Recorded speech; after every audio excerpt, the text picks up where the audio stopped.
Hi dear friends, അസ്സലാമു അലൈക്കും. Welcome back to my channel. അപ്പോൾ ഞാനിന്നിവിടെ തയ്യാറാക്കാൻ പോകുന്നത് നമ്മുടെ ചിക്കൻ്റെ പാർട്സൊക്കെ കൊണ്ട് നല്ല അടിപൊളിയായിട്ടുള്ളൊരു ഡ്രൈ ആയിട്ടുള്ള ഫ്രൈ ആണ്. അപ്പോൾ വളരെ കുറച്ച് എണ്ണയൊക്കെ ചേർത്തുകൊണ്ട് ഇതെങ്ങനെയാണ് തയ്യാറാക്കി എടുക്കുന്നത് നോക്കാം. നല്ല അടിപൊളി ടേസ്റ്റാണ്. എല്ലാവരും ഒന്ന് ട്രൈ ചെയ്ത് നോക്കണം. വീഡിയോയിലോട്ട് പോകുന്നതിന് മുന്നേ എൻ്റെ ചാനൽ ആദ്യമായിട്ട് കാണുന്നവരുണ്ടെങ്കിൽ പ്ലീസ് ഒന്ന് സബ്സ്ക്രൈബ് ചെയ്തേക്കണേ.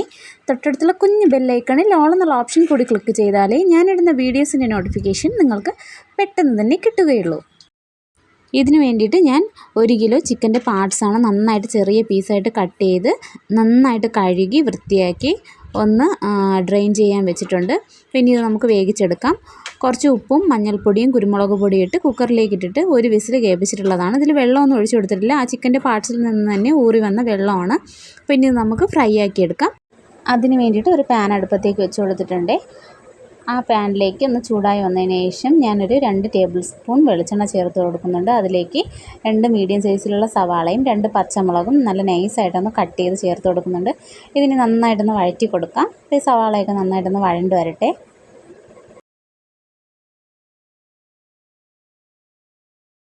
അപ്പോൾ നമ്മുടെ സവാളയെല്ലാം നന്നായിട്ട് ഇവിടെ വഴണ്ട് വന്നിട്ടുണ്ട്. ഇനി ഇതിലേക്ക് നമുക്ക് ചേർത്ത് കൊടുക്കേണ്ടത് ഇഞ്ചി വെളുത്തുള്ളി ചതച്ചതാണ്.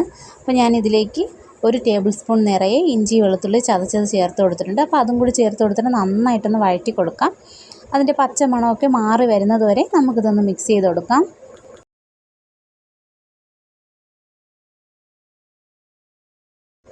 അപ്പോൾ ഇനി ഇതിലേക്ക് നമുക്ക് വേവിച്ച് വെച്ചിരിക്കുന്ന ആ ചിക്കൻ്റെ പാർട്സും കൂടി ചേർത്ത് കൊടുക്കാം. ചേർത്ത് കൊടുത്തതിന് ശേഷം നന്നായിട്ടൊന്ന് മിക്സ് ചെയ്ത് കൊടുക്കണം. അപ്പോൾ നമ്മളിതിലേക്ക് അധികം ഓയിലൊന്നും ചേർത്ത് കൊടുക്കുന്നില്ല. വളരെ കുറച്ച് ഓയിൽ ചേർത്ത് കൊടുത്തിട്ടാണ് നമ്മളിതൊന്ന് ഫ്രൈ ആക്കി എടുക്കുന്നത്. ഇനി ഈ വെള്ളമൊക്കെ നന്നായിട്ടൊന്ന് വറ്റി വരട്ടെ. ഇപ്പോൾ ഇതാ കണ്ടല്ലോ, ആ വെള്ളമൊക്കെ നന്നായിട്ടൊന്ന് വറ്റി വന്നിട്ടുണ്ട്. ഇനി ഇതിലേക്ക് നമുക്ക് പൊടികൾ ചേർത്ത് കൊടുക്കാം.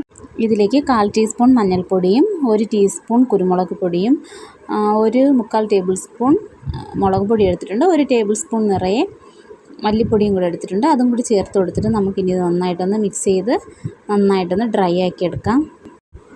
എരിവിനനുസരിച്ച് നമുക്ക് മുളക് പൊടിയുടെ അളവ് കൂട്ടിയെടുക്കാം. എന്തായാലും കുരുമുളക് പൊടി ഇടുന്നത് കൊണ്ട് തന്നെ അത്യാവശ്യത്തിന് എരിവ് കാണും.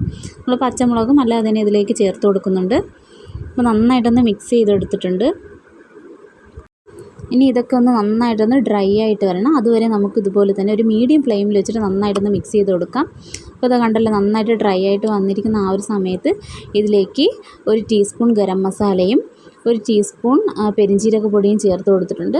എന്നിട്ട് നമുക്ക് നന്നായിട്ടൊന്ന് മിക്സ് ചെയ്ത് കൊടുക്കാം. ഇത് ഈ ലാസ്റ്റ് സമയത്താണ് നമ്മൾ പെരിഞ്ജീരക പൊടിയും ഗരം മസാലയും ചേർത്ത് കൊടുക്കേണ്ടത്. അപ്പോഴാണ് അതൊരു പ്രത്യേക ടേസ്റ്റ് നമുക്ക് കിട്ടുന്നത്. ഇനി ഇതിലേക്ക് ലാസ്റ്റായിട്ട് 1 ടേബിൾ സ്പൂൺ വെളിച്ചെണ്ണയും കൂടി ചേർത്ത് കൊടുക്കാം. ചേർത്ത് കൊടുത്തിട്ട് നന്നായിട്ടൊന്ന് മിക്സ് ചെയ്ത് നമുക്കൊന്ന് ഡ്രൈ ആക്കി എടുക്കാം. അപ്പോൾ നമ്മുടെ ചിക്കൻ പാർട്സ് ഫ്രൈ ഇവിടെ നല്ല അടിപൊളിയായിട്ട് സെറ്റായിട്ട് വന്നിട്ട് വേണമെങ്കിൽ കുറച്ച് കറിവേപ്പിലയും മല്ലിയിലയൊക്കെ ചേർത്ത് കൊടുക്കാം. ഞാനിപ്പോൾ അതൊന്നും ചേർത്ത് കൊടുക്കുന്നില്ല. അപ്പോൾ നല്ല അടിപൊളി ടേസ്റ്റി ആയിട്ടുള്ള ചിക്കൻ പാർട്സ് ഫ്രൈ ഇവിടെ തയ്യാറായിട്ടുണ്ട്. നല്ല അടിപൊളി ടേസ്റ്റാണ്. എല്ലാവരും ഇതുപോലെ ഒന്ന് ട്രൈ ചെയ്ത് നോക്കണം. അതുപോലെ എൻ്റെ വീഡിയോസൊക്കെ ഇഷ്ടപ്പെടുവാണെങ്കിൽ ലൈക്ക് ചെയ്യാനും ഷെയർ ചെയ്യാനും കമൻറ്റ് ചെയ്യാനും മറക്കരുതേ. Thank you.